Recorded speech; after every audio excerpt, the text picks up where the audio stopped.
nakikit pa. Para sa ganun, dumating yung panahon na kung saan ay siya na yung magpuprovide doon. Kasi mayroong limitasyon din naman yung system natin. Ano yun. Then of course, number one sa lahat, bago ang isang lalaki makapag-asawa ng higit sa isa, dapat meron siyang physical capability. Eh mamaya doon pala sa isang asawa niya, hinihika na siya. Sa magdamag, sinisipasan yung misis niya. Ano ka ba? Diba? Nagre-reklamo, tapos mag-aasawa ka pa ng pangalawa, wala ka na. Umaamin ka na lang. Study ko kaya. Yan.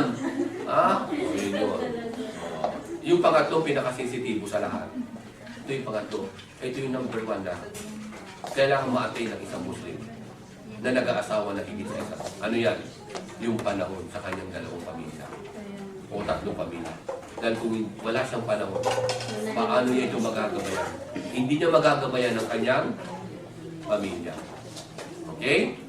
So kaya dito, may isang sister tayo na sa Pilipinas, hindi pa pala sister, Christian.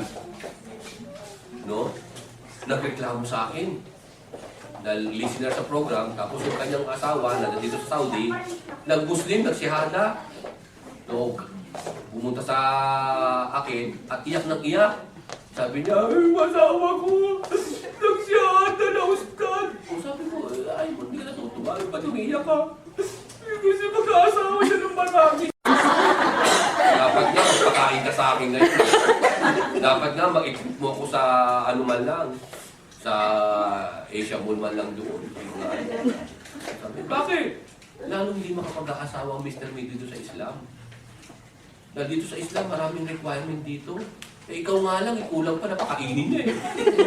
Kung di ba't kinukulang ka nga, kulang ng padala sa inyo, sa kulang sa tatlo yung anak na nag-aaral. Kaya nga naghahanap buhay ka, lalong hindi makapag-aasawa yung Mr. mo, dapat lalo kang magpasalamat sa Allah, sapagkat yung Mr. mo ay nag-Muslim. Dahil hindi na, talagang tinuldukan niya na hindi na siya makapag-aasawa ng higit sa isa. Kung nanatili pang Kristiyano yan nakatakutan mo. Hindi, kahit nagugutom, hindi ba? O, kayo naman, no? Pag nagsawa na, iwanan. Dito sa Islam, hindi pwedeng gano'n. Kaya wala napapariwara sa mga Muslima. Sa mga Muslim, wala napapariwara ng babae dito sa Islam. Then, point by point, ang hadith ng Rasul sallallahu alaihi wasallam, at pati nung panahon ng mga sahaba, no, radiyallahu anhuma, nung panahon yaon, ang mga kadalagahan noon, totoo lang, pag sila'y nag-aasawa, no, sila na mismo ang nagpupunta doon sa lalaki. At ang pinupuntahan nila, na ino-offer nila yung sarili nila, talagang sinasabi nila, kasi noon, totoo, iba na noon eh. Iba nung panahon yaon. Dahil bakit? Na-attain na nila yung taas ng iman. Yung taas ng pananampalataya. Naunawaan nila kung gaano maganda ang Islam. Kaya iba na ikaw kumpara ngayon. Noong unang panahon, ang mga kababaihan noon, ang mga babaeng sahaba noon, no, wala na ang Rasul, no, ino-offer nila ang kanilang sarili sa mga brother nila na Muslim na may asawa na. Nagmamakaawa pa sila. Sinasabi pa nila, brother, please, isama mo ko sa isang pamilya mo. Gawin mo akong pamilya mo. Kaya doon, yung mga kabinataan noon ng mga sahaba, hindi hirap makapanligaw sa mga kababaihan dahil mas type nila yung may asawa na. Reason, of course, mataas ang iman na nila.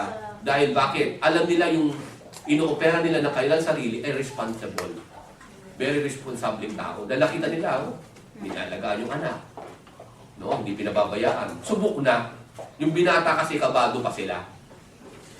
Yun ang reason. Ganon din ngayon sa panahon natin, kung i-apply natin, kung papipiliin ako yung naging dalaga, may nandigaw sa aking binata at may nandigaw sa aking sabay, na isang may asawa na pareho namang may iman, titignan ko siyempre yung may asawa na dahil titignan ko yung kalagayan ng kanyang pamilya.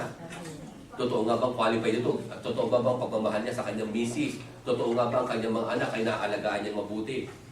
Kapag ganyan ang lalaki ng Allah sa kanyang pamilya, mahal na mahal niya, wala ba sa mga anak niya naligaw ng landas? Hindi ba ginutom ang kanyang pamilya? Nagsumikap nga ba talaga maibangon ang kanyang pamilya?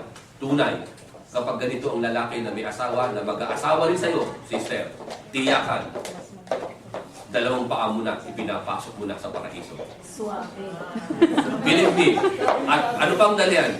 Ang sino mang babae na naatin itong ganitong kategorya, sa araw ng paghuhukom, isang benefits ang matatanggap ninyo na hindi matatanggap ng benefit ng sinumang Muslim na lalaki. Kaya kung ako ibabalik ng Allah dito sa lupa, muling ibabalik niya ako sa lupa, sasabihin ko, Ya Allah, gawin mo akong babae. Bakit? Mas marami ang benepisyo na ibinigay ng Allah. Mas malaki ang pagkakataon, malaki ang tsansa na ibinigay ng Allah sa isang babae na Muslima na makapasok sa paraiso ng mas madali kaysa sa mga kalalakihan na Muslim. Ano yan? Wala sa amin yung paligayahin lang namin ang aming mapapangasawa kung papasok na kami sa paraiso. Wala. Samantalang kayo, paligayahin nyo lamang ang inyong mister.